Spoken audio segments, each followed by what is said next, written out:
We fix the 6mm spindle bar to the drill and secure it in place as demonstrated by our technician. Then we attach the backing plate by screwing it in firmly.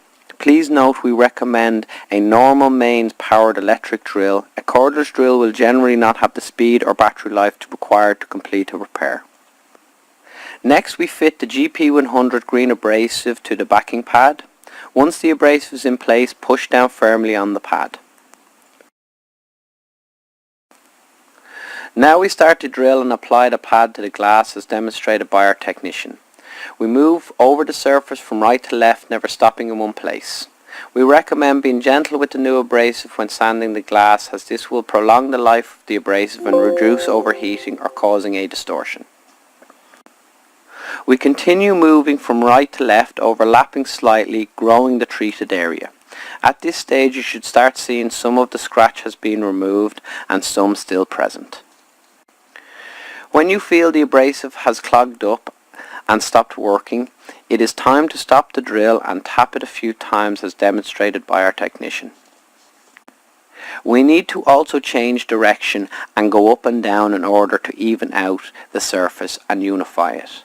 Sanding in the same direction and stopping at the exact same point will cause a step in the glass and an optical distortion.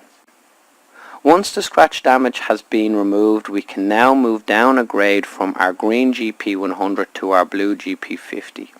We will now start the pre-polishing process to remove abrasive marks caused by the green GP100 disc and prepare the surface for the final polish. Before we apply the blue abrasive to the glass, we need to spray the glass with water and wipe down with the microfiber cloth supplied. Now we will start the drill and apply the pad to the glass as we have done in the previous stage. Due to the GP50 light grit, this abrasive will not feel like it's having much impact on the glass, but please be assured this stage is just as important. The more time we spend on this stage, the less time we will spend on the next final polishing stage. For the best results, it's best to be patient and take your time. Another point to make is that we will apply a little more pressure when using the GP50, especially a used one. Continue moving over the surface, going from right to left, up and down, growing the treated area. Make sure you overlap properly and apply even pressure. You can start to see the treated area going lighter and lighter. You want it to be an even light haze without any dark defined abrasion marks or scratches.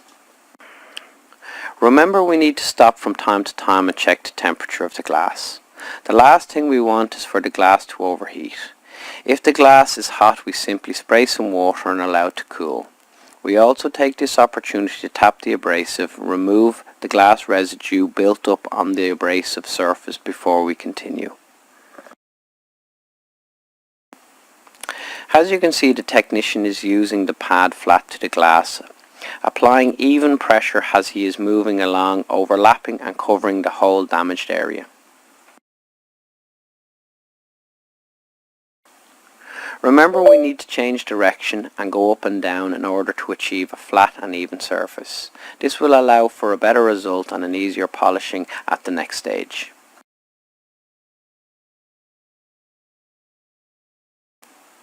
When you feel the abrasive has stopped working, it's time to replace it for another. We must not forget to check the temperature of the glass by placing the back of your hand on the surface. We fit a new abrasive to the pad and continue with the final pre-polish stage. With the new abrasive flat to the glass, we move over the surface as we have done previously to gently unify the working area and prepare it for polishing. You can begin to see a much clearer, lighter cloudiness. Make sure the entire surface has a light cloud appearance. If you have heavier, darker cloudiness in some areas, you will need to continue the process until it is removed or improved. This stage will determine the final result, so it is very important to take your time and pay extra attention. We need to take extra care and pay more attention to the edges of the working area. This is important as the edges naturally sustain more damage from the abrasive process. Now it is time for the final polishing stage. Remember to check the temperature again. If the glass is hot, simply spray a little water. We can then remove the blue abrasive disc to replace it with the felt polishing pad. Attach the black side of the felt polishing backing pad and push down to secure. We now add a small amount of our GP Pro polishing compound to the felt pad. Then we will apply the pad to the glass and start the drill. Spread the compound moving rapidly and then slow down and polish going from right to left, up and down. Hold the drill as steady as possible, applying small amount of pressure, but allow the polishing compound to do the work. There is no need to push too hard trying to speed up the process, as this will only generate too much heat. When you feel the paste has dried up, you need to stop. Check the temperature and spray some water before continuing. The water will reactivate the polishing paste. Be patient and don't rush. This is the easiest stage of the process.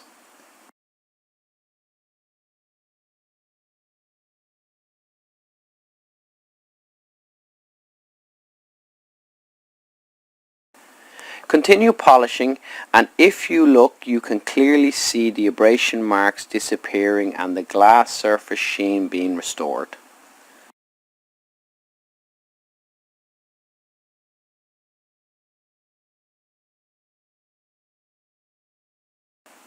Again, when you feel the paste has dried up, you need to stop and spray some water and check the temperature before continuing. The water will cool down the glass.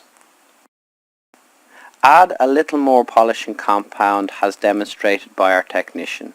A splash of water, then we check the temperature and continue with the final polishing stage.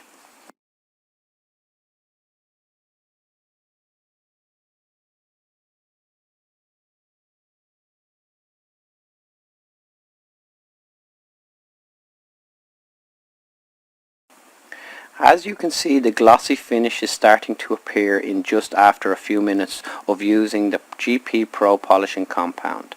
We need to continue polishing until all abrasion marks have been removed and the surface restored to its original state.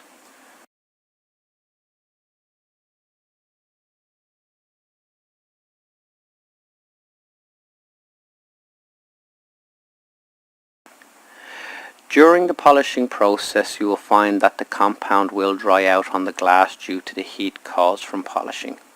Stop the drill, spray with water and check the temperature of the glass. You can add more compound or apply some water to the treated area and you will find it will reactivate the compound. You can repeat the process again as many times as necessary. Please note, too much water will hinder the polishing process and make a mess. We need a small amount of water and a slurry-like paste for optimal polishing.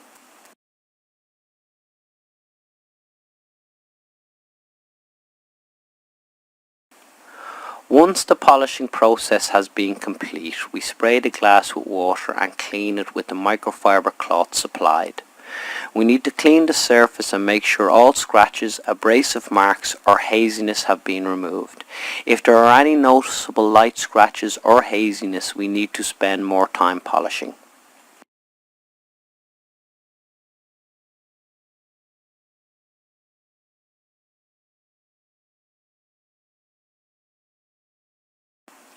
As you can see, the glass is crystal clear and the scratch has been completely removed. The glass sheen has been restored and there is no distortion at all.